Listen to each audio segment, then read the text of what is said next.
We all have two voices in our mind. We have that one voice, that voice that we love to hear, that tells you to stay in bed, to take it easy, telling you not to push yourself too hard, to take the day off, just chill today. But there's another voice in your head. It's a voice that we all want to run away from. And it's asking you a question. It's asking you, what could you become? What could you become if you worked as hard as you could? What could you become if you disciplined your mind? What could you become if you stopped taking the easy path? What could you become if you decided to force yourself to do more than ever before?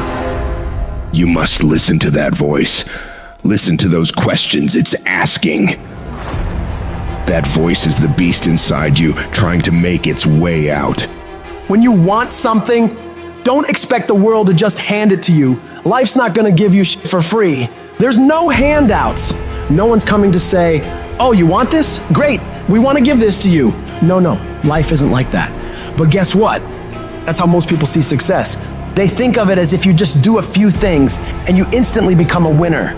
They stick to a diet for 3 days and wonder why they're not a fitness model yet. They do a few tasks they gotta do, have 2 meetings, send 5 emails, call 10 people, then have the audacity to say, why am I not running a $10 million company by now? And it's because they don't get what it really takes. It takes doing the things that most people aren't disciplined enough to do, day after day after day after day, to the best of your ability, doing it better than everybody else. Striving for perfection every single time. It's getting your ass up and working when you don't want to work. It's lifting the weights when all you want to do is lay on the couch. It's focusing on studying when you'd rather be out partying with your friends. And you might hate doing it. It might be the last thing in the world you want to be doing right now. But you've got to do it like you love it. Because that is what discipline is. Don't allow your feelings to take control of your life. You're the one in charge. At some point, you gotta get fucking tired of losing. And you gotta fucking play angry. You gotta get to the point where you can't relate to lazy people. You don't speak the same language. You gotta execute. You gotta get it done. Cause the world treats you different when you get it done. You gotta start commanding your mind to do the things that it's gonna take to win, no matter how it feels. Rewards come after you work, not before. The only place where success comes before work is in the dictionary. Stop spending time looking for excuses. Look for solutions. That's what winners do. Losers are always looking for the excuse, where the winner looks for the solution. You gotta look yourself in the face and ask yourself, am I working hard enough? Am I studying hard enough? Am I doing all that I can do? Am I giving it my all? Am I burning the midnight oil every night? Am I pushing myself to my limits? And don't lie to yourself. Be honest. And if the answer is no, you've got to step up your game and condition yourself to do better. Because all of us can go a little harder, work a little longer, try a little more. If we decide to, it's your mind that holds you back. You take control of your mind, you can take control of your world. Stop choosing the easy path, the path of comfort and convenience. All it's gonna lead you to is a life of quality, circumstances, and a lifestyle. Choose the hard path, the path of discipline, the path of hard work, the path of consistency, the path of blood, sweat, and tears, the path of giving the full measure, the path of going the extra mile. That path will lead you to your dreams, to your goals, to everything you've ever wanted, and ultimately to victory. Look, I'd love to sugarcoat this thing for you. I'd love to tell you, look, you can go out here and get rich, do a couple of things, they ain't happening. You gotta get real doggish. You gotta get downright funky if you wanna make it. If you wanna be ordinary, you ain't even gotta listen to me. Just go on about your business. But if you are sitting in this room and you have extraordinary aspirations, then you're gonna have to do extra. You put extra on top of ordinary and you come up with extraordinary. It's no other way. But here's the fact.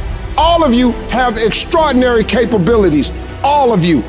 You have to decide if you are willing to do the things to put you in that category. When you quit, your mind says we're done. So it doesn't expand. There's no expansion when you quit.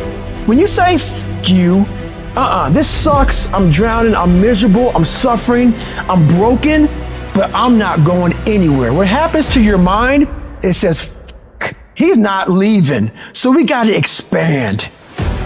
We gotta grow. We gotta figure this fucking thing out. So then these compartments in your brain, they have to work. And then you start to engage parts of your mind that you never engaged before. When you're in suffer mode and you say, I'm not gonna quit. You gotta tell your brain where you wanna go and how you wanna go and how you wanna get there. I realize if I keep going back and going back and going back, your mind will say, okay, we're gonna figure it out, because he is not going to stop. Push through pain enough, and there's glory on the other side of it. But you gotta get through it. I realized I was on the right path because it stopped being easy. I'm fucking exhausted. I'm tired as but I'm not gonna complain because I asked for this shit. So I'm gonna smile with tired fucking eyes and realize that everything I'm doing on a daily basis is for a fucking reason. You should fucking quit. You should quit fucking quitting. Any path you take to get where you want to be, if that place is worthwhile to go, it's going to be fucking hard. So quit judging your quitting based upon how hard something is, because every single path that you could possibly take to get somewhere where you want to be is going to be hard. Struggle, pain, misery, frustration, those are signs that you are on the right path and making progress. Nobody that is where you want to be has gotten there without these struggles, without the bleeding, without the pain, without the misery. Nobody. And if you want to be something great, you are going to have to learn to accept the struggle as part of the recipe. Every single day you need to look yourself in the mirror and ask yourself, what am I willing to do to get what I want? And if the answer is whatever the fuck I have to, you'll get there in time. And most people will give up. But you've got to decide that I'm going to be relentless. I refuse to be denied. And I'm going to go all out. Effort is isolated. The reason why effort is isolated, because nobody can dictate it. Because that's all about you. Effort is 100% in the mind. That's what wins championships. That's what wins battles. No excuses. You're an adult now. You're not kids no more. Do it. Girlfriend or no girlfriend. Do it. Tired or not tired. Do it. You said you was going to do it out your mouth. You're a man now. And a man is only as good as his word, not his emotions. Your emotions don't win championships. So whatever's going to cause you not to be your best, stop it. It's going to be a fight. At some point, you got to go take the life out of it. You got to take that thing out, like you got to take the breath out. So some of y'all are afraid of math. Go after it. Go get it. Don't run from it no more. Go get it. You go in there and go get that grade. You go in there and get that information so you can pass that class. You got to go get it. You're setting the example every single day of your life. You have to constantly owe that motherfucking machine. The machine is your mind. You got to keep challenging it every day. The price of regret is much heavier than the price of discipline. You never want to wake up one day, 1 week, 1 month, 1 year down the road and go, man, I wish I would have listened to my gut. I wish I would have done this thing. You don't want to live in regret. If there's something you want to get done in work, your relationships, school, whatever it is, do it. Life is one big head game. And once you learn to play the motherfucking head game, it's no longer a game anymore at all. You can start living your life.